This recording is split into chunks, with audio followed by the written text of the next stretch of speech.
Mario Kart 8 Deluxe is the best-selling game in the entire Mario Kart franchise, even surpassing Mario Kart Wii. However, only a very small percentage of players have learned this game to some degree. It's understandable, Mario Kart isn't exactly seen as a competitive gaming franchise, but once you dig deep, you'll realize that there's quite the metagame in Mario Kart, whether it comes to driving mechanics, the item system, or strategies in approaching every race you play. In this 3-part series, I'm going to set the stage for those beginners who wish to become the next prospects of Mario Kart 8 Deluxe. So without further ado, let's start giving her, bud. Before we talk about what goes down on the racetrack, we first have to choose our combo. I implore you to use whichever combo you desire, but there are ways you can leverage the most important stats in this game. The most important stat is Mini Turbo, which is also linked to acceleration and handling. Mini Turbo is unique in this game because with a high Mini Turbo stat, not only is it easier to charge up Mini Turbos, but your Mini Turbos will also last significantly longer than a combo with a lower Mini Turbo stat. To put it into perspective, let's compare the slowest combo in the game to the fastest combo in the game. Keep in mind that the slowest combo has the highest Mini Turbo stat and the fastest combo has the lowest Mini Turbo stat. Take a look at how long each Mini Turbo lasts.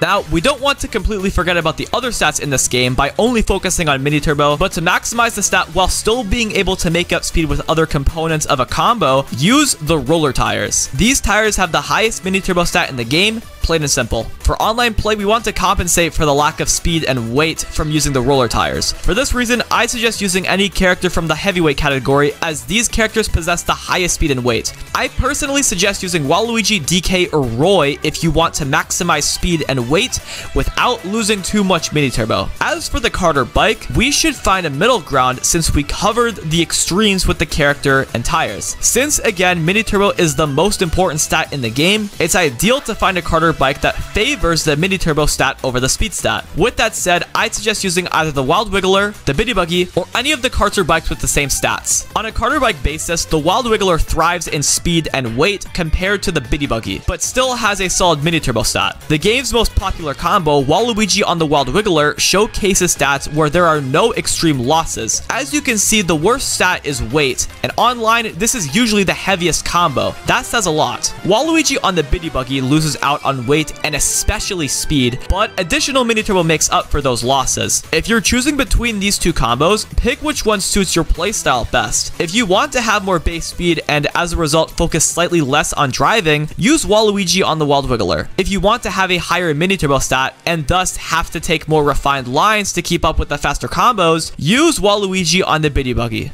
I hope this analysis gave you a better idea of the stats in this game and how important certain stats are, such as Mini Turbo. For those really getting started, let's talk about the controls in this game. Hold A to accelerate. Use the control stick to turn. Hold B to brake or for long enough to back up. Press X to check your rear view.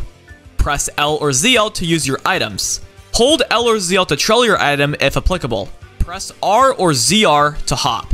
Hold R or ZR while holding your stick either left or right to perform a left or right drift respectively. Release R or ZR to release a Mini Turbo. While drifting, hold A and press B to brake drift. Press R or ZR or shake your controller to trick off a ramp.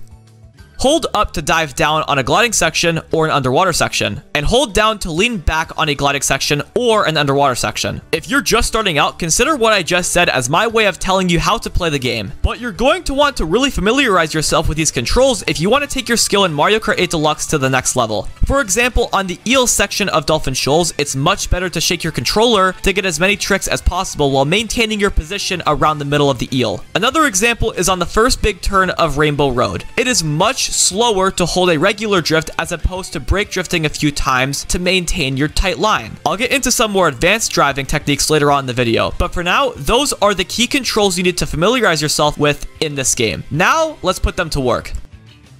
Starting off very simple, the startup boost. I won't waste too much time here. You want to hold A the moment the 2 is fully on your screen, opacity 100%. If you hold A before the 2's opacity is 100%, you'll burn out. If you hold A anytime after the 2's opacity turns to 100%, you'll get a weak startup, or if too late, no startup at all.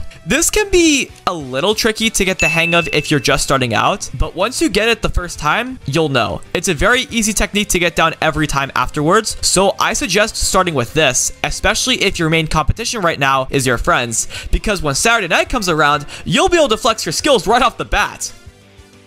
Next, I want to talk about how you need to attack turns in this game. Some of this might come down to track knowledge, but the more you play, the easier it will be to apply these basic practices. First things first, get into the habit of starting your drifts well before the next turn. I always see beginners fail to do this because they underestimate how detrimental a drift is when you start it right before the turn. On tracks with a lot of turns, such as Neo Bowser City, you will especially be punished for starting your drifts too late. If turns come one after another, such as the S turn on this track, you're going to have to immediately transition from one drift to the next. In summary, by starting your drifts well before the next turn, you will give yourself the best alignment to take the tightest turns and, in general, drive as fast as you can within your current skill level. With that said, in case it wasn't already clear, let's run a side-by-side comparison between starting your drifts well before the turns and starting your drifts right before the turns.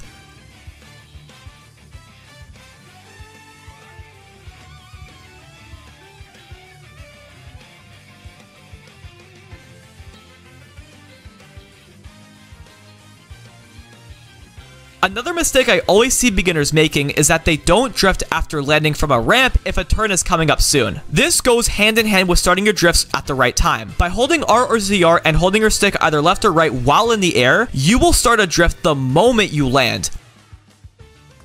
Here's another comparison between drifting as you land and drifting after you land.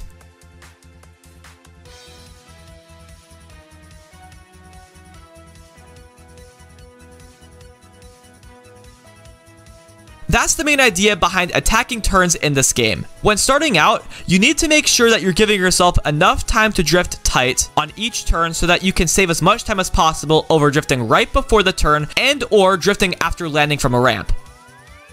To close out the video, I want to briefly explain some more advanced techniques in this game that you'll have to practice to get the hang of, but they will be especially useful once you get the hang of them. I'll provide a link in the description to a video that goes a bit more in depth on these techniques and more of them. Soft drifting is defined as charging a mini turbo as fast as you can while hard drifting either left or right, but at a 60-degree angle relative to the y-axis so that you don't have to drift as tight. This technique is useful on every track in this game. Delay drifting is defined as hopping with a neutral stick, then performing a left or right drift. This technique is especially useful when incorporating soft drifting because not only is it faster on a most case basis, but you'll also have more room to charge up your mini turbo.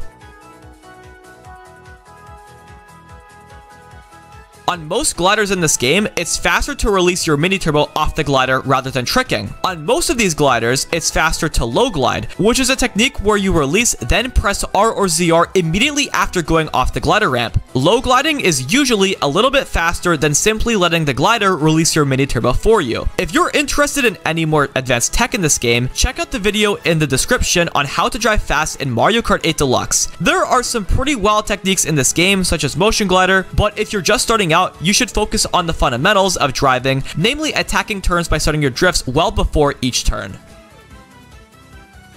If you enjoyed this video, I'd really appreciate if you'd leave a like and subscribe if you haven't already. I plan on uploading parts 2 and 3 in the next 2 days, where I talk about the item system and racing strategies respectively, so look forward to them. Additionally, if you're new here, I upload competitive Mario Kart 8 Deluxe online races every day, so if you're at all interested in what this game is like competitively, check out my Road to Diamond series. I'm sure you'll really enjoy it. With that said, until next time, thank you so much for watching, have yourselves a fantastic day, and keep on giving her, bud.